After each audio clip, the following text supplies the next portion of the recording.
नमस्कार, आप देख रहे हैं एनएमएफ न्यूज और मैं हूं आपके साथ शाफनी पटनायक। दिल्ली के जवाहरलाल नेहरू यूनिवर्सिटी में एक बार फिर बवाल मचा है, क्योंकि वामपंथियों का पढ़ाई छोड़ कब्र खोदने में मन लगने लगा है। लेकिन इस बार मामला सिर्फ नारों तक सीमित नहीं है। जेएनयू कैंपस में देश के प्रधानमंत्री, गृह मंत्री की कब्र खोदने की बात हुई, नारे लगे तो उसके बाद अब जवाब भी दिए जाने लगा।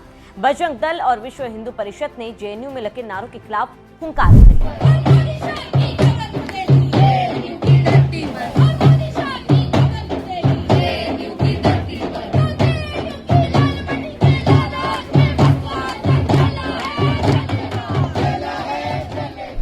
सारा विवाद इसी नारे की वजह से शुरू हुआ, जहां वामपंथी संगठनों और छात्रों ने केंद्र सरकार की नीतियों का विरोध करते हुए सीमाएं लांघ दी। मोदी की कब्र खुदेगी, शाह की कब्र खुदेगी जैसे नारे लगाए गए। वैसे ये कोई पहली बार नहीं है जब जेएनयू में इस तरह के नारे लगे हों।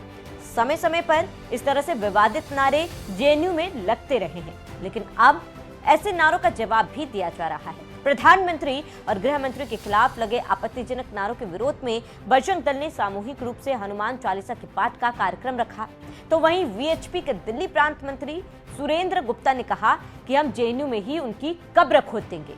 जेएनयू में जिन लोगों ने कहा कि कब्र खोदेंगे, हम उनकी जेएनयू में ही कब्र खोद देंगे। वे घर तक नहीं जा पाएंगे, उनके मुंह पर कालीक पोत कर गधे पर बिठाएंगे। जो भी जिहादी यहाँ आए उनकी कब्र सनातन ने खोदी है, और अभी जो जिहादी आए हैं उनकी कब्र बजरंग दल ही सनातन की धरती पर खोदेगा। यहाँ सभी देवता विराजमान हैं जो हमें देश के दुश्मनों को मिटाने की शक्ति दे। वहीं वीएचपी के दिल्ली प्रांत अध्यक्ष कपिल खन्ना ने भी जेएनयू में लगे विवादित नारों पर प्रतिक्रिया दी और कहा, यहाँ से संदेश देंगे कि हम इनके कुकर्मों को सफल नहीं होने देंगे। बहुत जल्द अखंड भारत का सपना पूरा करेंगे। अब हिंदू जाग गया है और अगर कोई आंख उठाएगा तो उसकी आंख फोड़ दी जाएगी। 1000 साल पहले एक लुटेरा गजनी आया था और सोमनाथ मंदिर को लूटा था।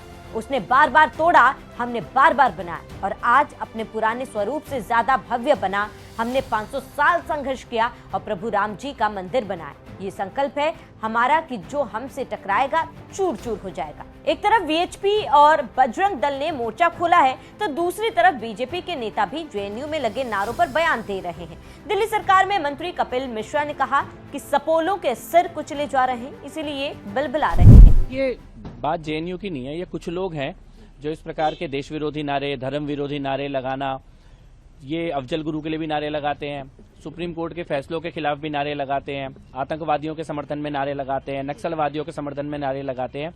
लेकिन कुल मिला के इनके नारे केवल नारों तक ही बचे हैं। जहां नक्सलवादी होते थे वहां नक्सलवादी खत्म हो गए हैं, जहां आतंकवादी होते थे वहां आतंकवादी खत्म हो गए हैं। और दिल्ली के दंगाइयों पर, दिल्ली में जिन लोगों ने दिल्ली के खिलाफ साजिश रची, उनके खिलाफ सुप्रीम कोर्ट का फैसला आ गया है। तो इनकी छटपटाहट है और देश के दुश्मन ये जो सपोले हैं इनका सिर कुचला जा रहा है, इसलिए ये बिलबिला रहे हैं। वीएचपी ने ठान लिया है कि जेएनयू वालों के मंसूबों को कामयाब नहीं होने देंगे और इनका जवाब दिया जाएगा। इसी कड़ी में फिलहाल मोदी शाह की कब्र खोदने वाले नारों पर मामला दर्ज हो गया है। जेएनयू के चीफ सिक्योरिटी ऑफिसर ने आधिकारिक तौर पर पुलिस में शिकायत दर्ज कराई है। दिल्ली पुलिस ने शिकायत मिलने के बाद जांच शुरू कर दी। प्रशासन ने अपनी शिकायत में 9 छात्रों को मुख्य रूप से नामजद किया, जिनमें जेएनयू छात्र संघ के पदाधिकारी भी शामिल हैं। 8 छात्र जो प्रदर्शन में सक्रिय रूप से नारे लगा रहे थे पहचाने गए हैं। बताते चले कि ये नारेबाजी सिर्फ इसलिए हुई क्योंकि 5 जनवरी 2026 को सुप्रीम कोर्ट ने 2020 दिल्ली दंगों के मामले में आरोपी और पूर्व जेएनयू छात्र उमर खालिद और शर्जील इमाम की जमानत याचिका खारिज कर दी थी। इससे जेएनयू के छात्र आक्रोशित हो गए और जमकर नारेबाजी की और मोदी शाह की कब्र खोदने का सपना देखने लगे। खैर, जेएनयू वाले पीएम मोदी की कब्र खोदने के लिए चिल्ला रहे हैं और पीएम मोदी सोमनाथ से भारत की सांस्कृतिक विरासत को संजोते हुए दुनिया को और कब्र खोदने का सपना देखने वालों को संदेश दे रहे हैं कि तुम जितना गाली दोगे उतना ही हमारा उदय होगा। सुनिए सोमनाथ से पीएम मोदी का बयान और इस खबर पर दीजिए अपनी राय। साथियों, हमारी सभ्यता का संदेश कभी किसी को पराजित करने का नहीं रहा, बल्कि जीवन को संतुलन में रखने का रहा है। हमारे यहां आस्था की राह हमें घृणा की तरफ नहीं ले जाती। हमारे यहां शक्ति हमें विनाश करने का अहंकार नहीं देती। सोमनाथ जैसे तीर्थ ने हमें सिखाया है कि सृजन का मार्ग लंबा होता है, लेकिन वही स्थायी होता है, चिरंजीव होता है। तलवार की नोक पर कभी दिलों को नहीं जीता जा सकता। जो सभ्यताएं दूसरों को मिटाकर आगे बढ़ना चाहती हैं, वे स्वयं समय में खो जाती है। इसलिए भारत ने दुनिया को ये नहीं सिखाया कि दूसरे को हराकर कैसे जीता जाए, बल्कि ये सिखाया कि कैसे दिलों को जीतकर जिया जाए।